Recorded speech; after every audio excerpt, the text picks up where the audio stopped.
presentation that I'm going to do is about constructing elder care policies, constructing elder care integration coordination as a policy issue in two European countries, in France and Sweden. And the paper is prepared by myself and Blanche Lebihan, who couldn't be here. She has other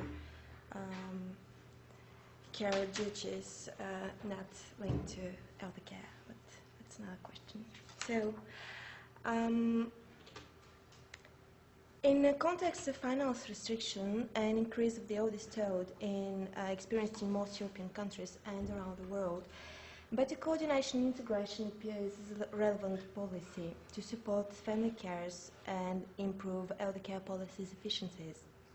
It is generally stated that integration is needed because of differentiation, specialization, and segmentation embedded in all aspects of care, but also because of an increasing mismatch between prior elder people's chronic and complex needs and the acute-oriented healthcare systems dominant in European countries.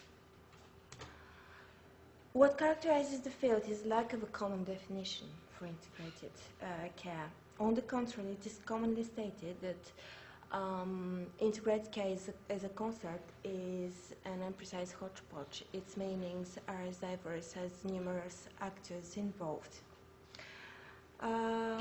We owe the better-known coordination and integration approaches in the literature to the organizational theory and management science, which have tried to establish different typologies of the different types, levels, degrees, and forms of integration.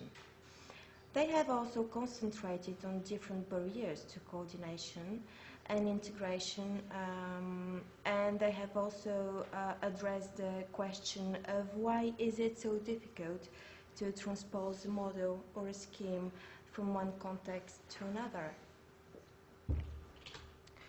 Our approach is different from those mainstream approaches since we propose an analysis of coordination and integration as a policy issue from a public policy and sociology of public action perspectives. To do so, we have first formulating a working definition for coordination and integration policies as policy aiming at redefining the existing frontiers between social and healthcare, between government bodies, and between the multiple professionals concerned with the delivery of care. Our approach consists in asking the question of when, if, and how the issue of coordination and integration in the care system was constructed as a public problem, from one hand, and how did policymakers at the national and local levels try to solve the problem, on the other hand. We hypothesize that the definition, the content, and the characteristics of integration and coordination policies depend on the way coordination and integration were put on the policy agenda and constructed as a policy issue. This paper presents the first results of a qualitative study from the PolyInLab project based on a literature review and semi-directive interviews with experts and researchers in 3 European countries, in France, Sweden, and the United Kingdom. It involves other researchers like Maria-Hélène Bloch, which is present here.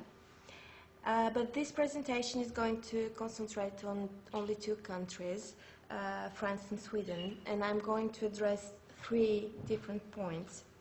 The first one is the scope of fragmentation as a problem in France and Sweden. The second one explores the differences in the trajectories of elder care policies in each country from a historical perspective. And the third one addresses the question of the common and differentiated features of a policy, of integration and coordination as a policy issue from a comparative perspective. So, both countries share a common problem of fragmentation in elder care governance and provision.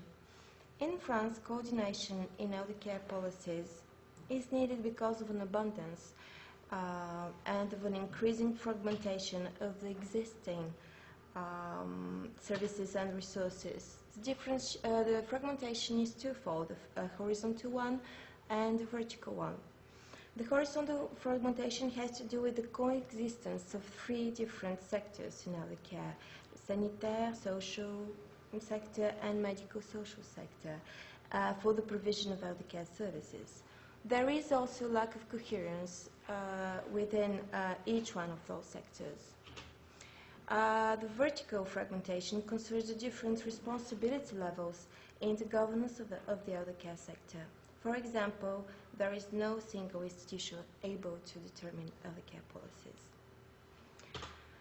In Sweden, we talk about fragmentation too, and the experts in the field identify three different levels of fragmentation that are very closely related.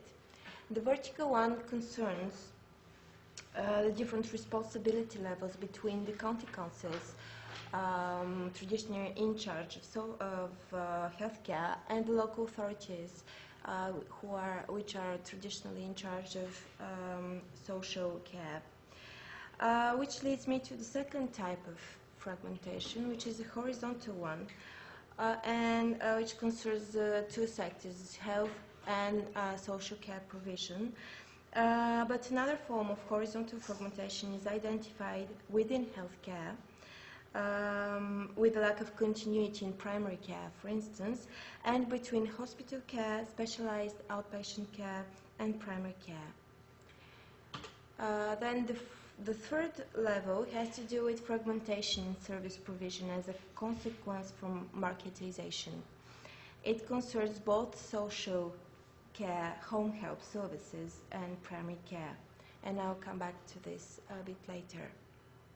So, both countries have to face problems with fragmentation at different levels, but it concerns very different national realities and local realities.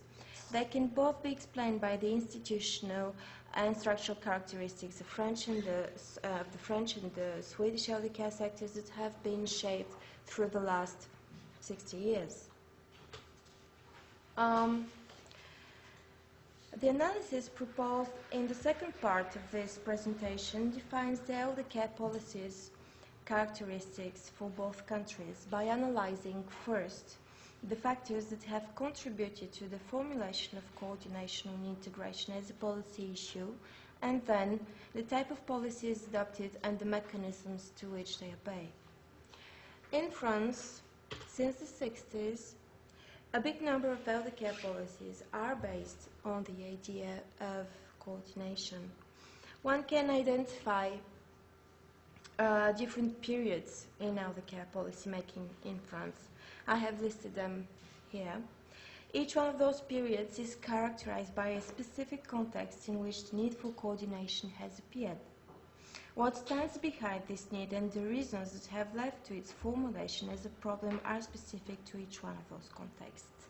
Nevertheless, regardless the context in which the need for coordination and integration in elder care in France has appeared, the analysis of the trajectory of elder care policies shows that the policy answer to cope with fragmentation have always consisted in the supervision of new measures and schemes in order to give coherence to the system and enhance coordination and integration. And this is what I have tried to illustrate in this table. Here are the different periods from the previous slide and the main trends of elder care corresponding. Different policies based on the idea of coordination and integration have been led in each one of those periods, but I will stress on the logic of the policy making and illustrate just with a couple of examples, since I don't have enough time to go into details here. In the first period, the coordination policies have been framed mainly as social policies. They were driven by concern about the elderly people's way of life and their integration on the local level. The coordination schemes initiated during this period were based in the community and were socially driven. Then debates in the late 70s and the early 80s have shifted from concern to elderly people's way of life to concern to their standard of living. After a long debate, a specific allowance for the frail elderly was created, and the principle of case management and other ideas based on coordination or interdisciplinary working have been introduced in a context of a reform of the social protection system in France and the concern for the financial cost of the introduction of such an allowance. Then, the focus of elder care policies changed from the 90s onward. The general frame for elder care policies became more medicalized, with an important healthcare reform influenced by new public management ideas. In the beginning of the 2000s, two competing coordination models exist. The one driven by the social sector and the other one driven by the health sector as a result of the creation of different coordination schemes in all those different years. Those policies, based on the idea of coordination, failed to integrate the system. But in parallel, in the 2000s, the Alzheimer's disease was inscribed as a problem on the political agenda. This contributed to the introduction, for the first time in French policymaking, of the idea of integration and to the creation of new integration schemes. At the end of the 2010, those new integration schemes were considered by researchers in the field as the final solution to integrate social and health care for the elderly. But since the beginning of the decades, the focus on elder care policy shifted once again to the idea of pathways for frail elderly and the creation of new schemes based on a person-centered approach. So all those coordination and integration policies resulted in the layering of schemes that have been implemented in a different way in the different French territories on the local level. To put it in another way, that's the main idea. In France, the responses formulated by policymakers to the problem of fragmentation and abundance of services have contributed to the further fragmentation of the system and have added even more complexity to the picture. As far as elder care policies in Sweden are concerned, they are characterized by a twofold pressure. The tension between decentralization and recentralization from one hand, here, and the tension between the need for coordination and the marketization on the other hand. This twofold tension also shapes the form and the content of coordination policies in Sweden since the 60s. The decentralization and recentralization first. So from the mid-80s to the mid-90s, social services have been decentralized from the national and regional levels to the local authority level, and this was also the case of social policy for elder people. A formal recentralization has been observed since the 90s onwards through the introduction of more detailed and compulsory legislation for persons with severe disabilities, a maximum fee reform to cap user fees in elder care, some targeted government grants for specific priority measures, freedom of choice legislation, and so on and so forth.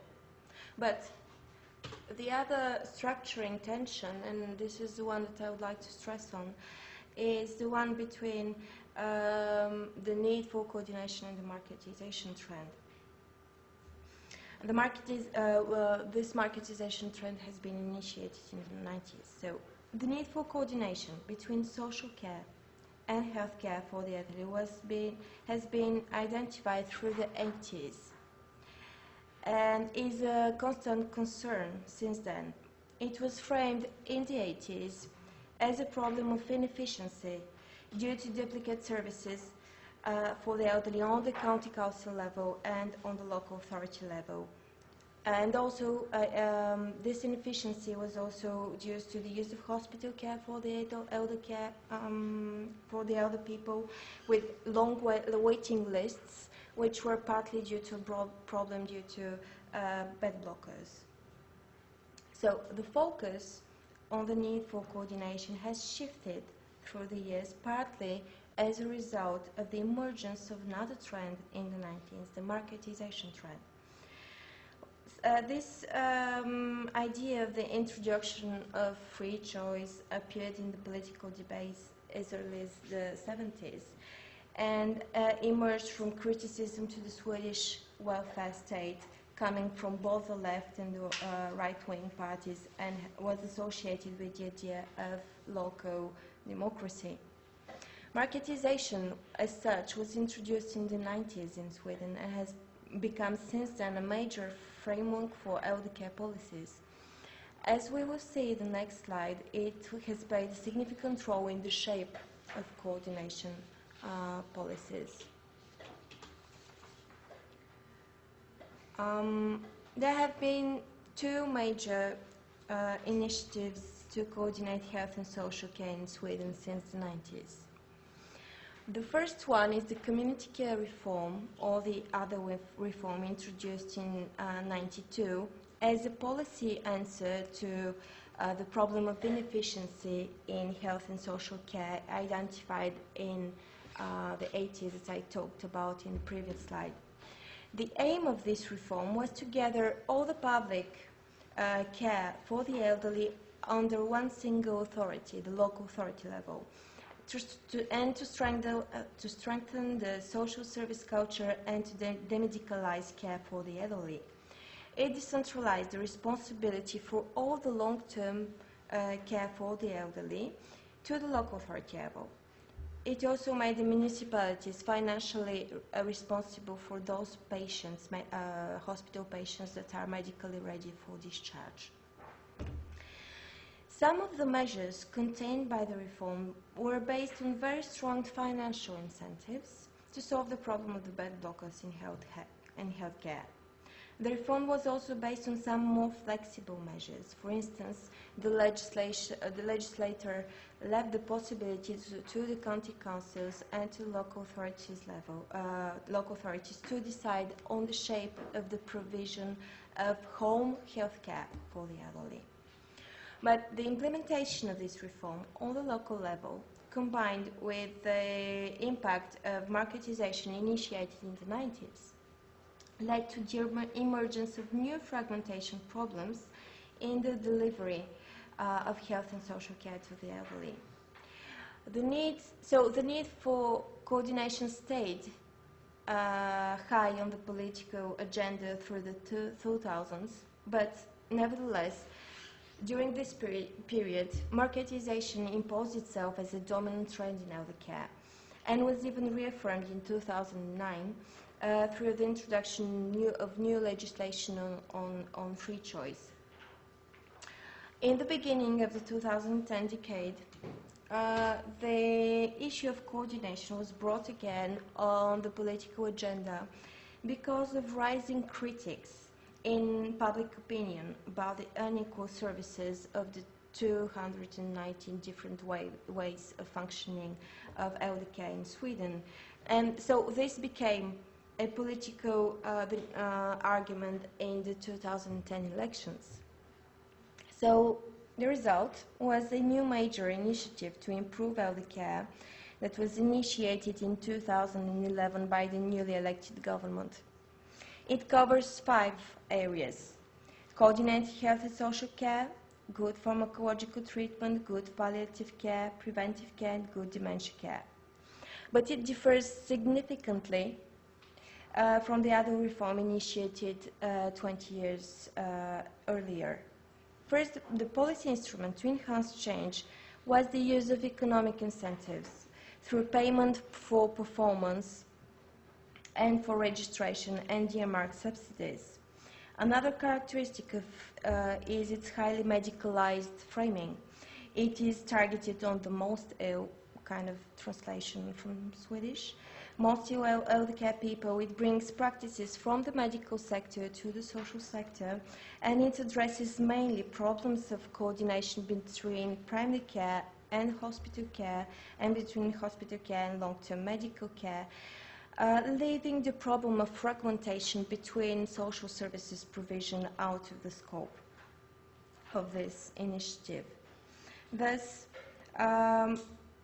this initiative can be interpreted as an attempt to reconcile the objective of coordination marketization without putting into question the latter. So, in both countries, the need for coordination emerged as a problem due to the development of two distinct sectors, the health and the social care for the elderly, managed and delivered on different levels. Both countries have initiated policies to cope with that specific problem. As a result, the need for coordination stayed high on the political agenda in the two countries for many years. Common issues were introduced in policies often influenced by foreign experiences. Finally, the two countries share a common medicalized framework in which the most recent initiative to coordinated health and social care have been introduced. Nevertheless, integration coordination policies in France and Sweden refer to different realities related to the national and social specificities having influenced the institutional, organizational, and professional settings of elder care, but also on the way the need for coordination has emerged and treated as a policy issue. As a result, the content and the mechanisms of integration differed significantly in both countries. In France, the different policies aiming at integrating the system consisted in the automatic creation of new schemes. They failed to integrate the system partly because they reinforced the division between the social and the health sector by the creation of medically driven or socially driven schemes. The coexistence and the juxtaposition of various organizational and institutional systems thus contributed to make the organization of health and social care for the elderly even more complex. In a way, these policies led to the institutionalization of the fragmentation in the French system and have been qualified by some researchers as national attachment to multi-layered complexity. So, what is at stake as far as integration in the French system is concerned is how to integrate the system or to make it more coherent without automatically creating new schemes, but on the contrary by deploying the resources that already exist on the local levels and in the national framework. In Sweden, a shift of both the scope and the need for coordination and the public response for that need has been observed since the 90s. Whereas the first reform was introduced in 1992 to integrate elder care, its implementation in parallel marketization policies created new fragmentation problems.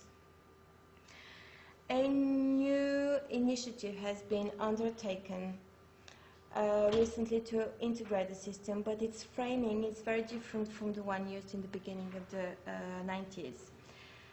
Coordination is formulated in such a way that it does not put into question the accent on marketization, whereas its impact, the impact of marketization, seems to counteract the idea of coordination.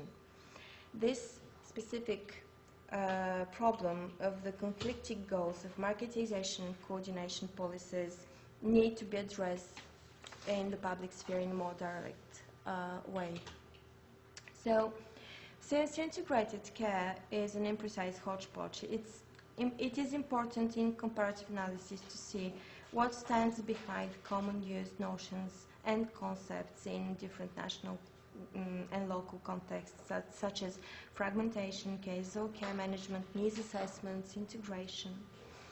By adopting a comprehensive approach for the analysis of coordination and integration as a policy issue in France and Sweden, we have shown that the factors that have led to the formulation of policies put together under the common label of coordination and integration policies differ significantly from one country to another, and that the policy mechanisms used to face the problems of fragmentation are on their turn shaped by those factors.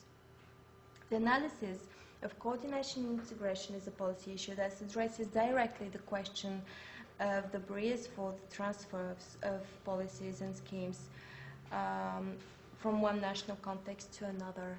So the next stages of our project consists in including the UK to this analytical framework, a work which is already underway, and to investigate the implementation of the implementation dynamics once the policies or scheme have been designed. So this was another comparative table to try to illustrate the different answers in both countries. And that's also my final slide, so thank you very much for your attention.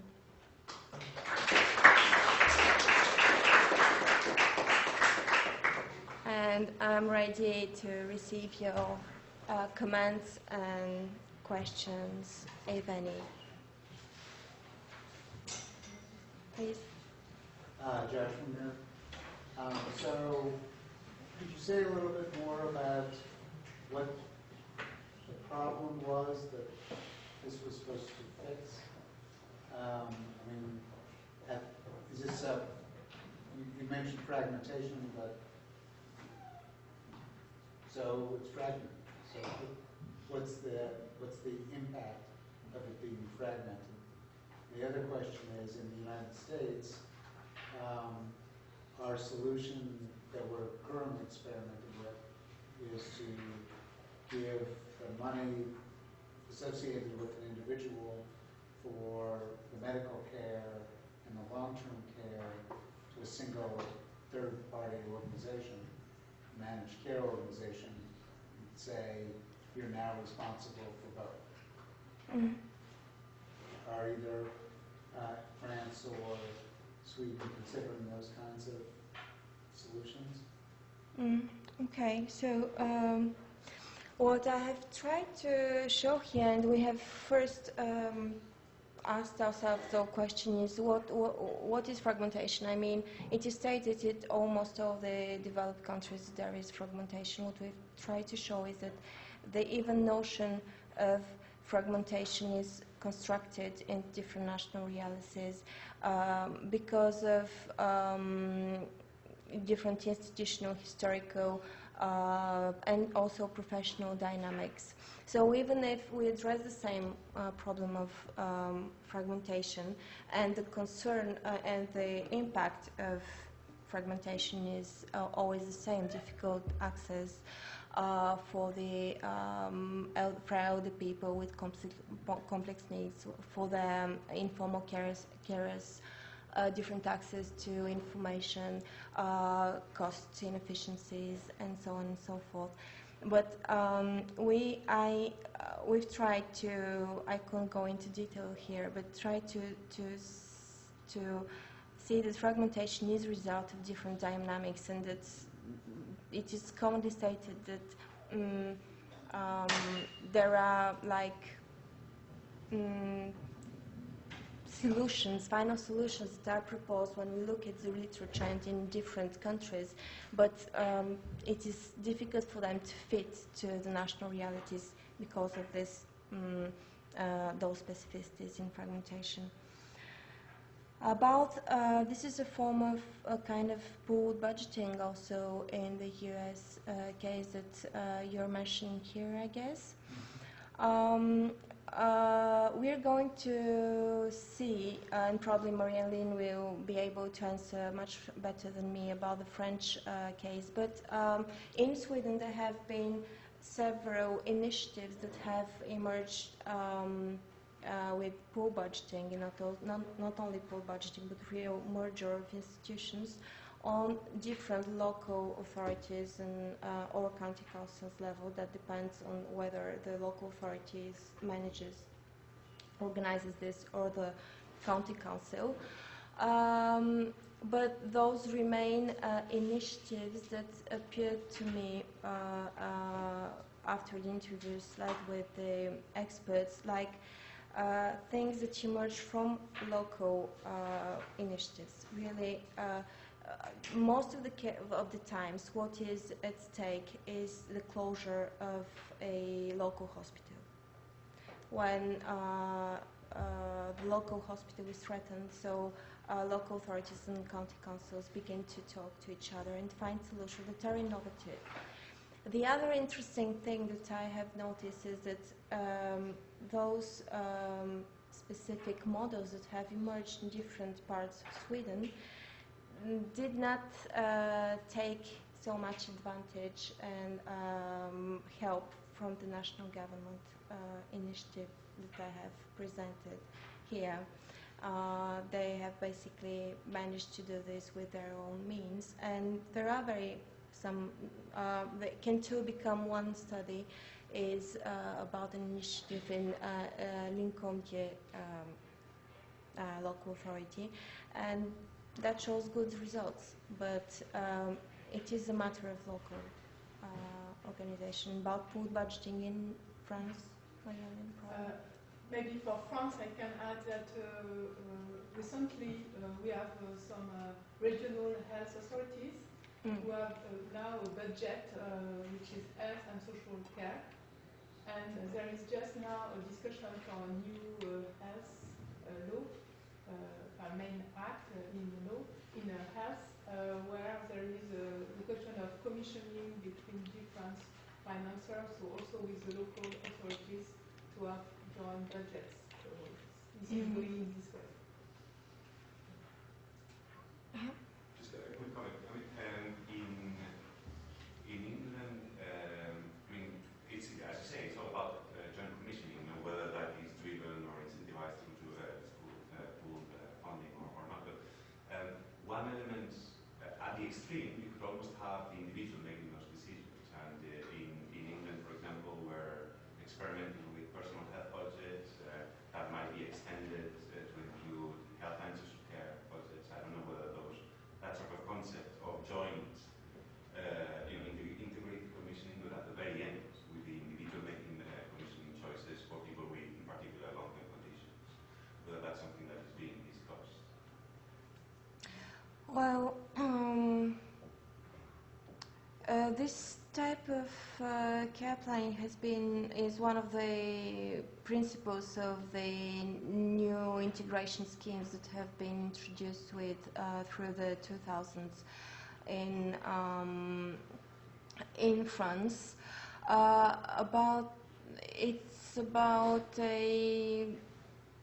In Sweden, there is a needs assessment process that exists from the social side, and what is under question right now is how to introduce care management. They're looking a lot at the UK experience.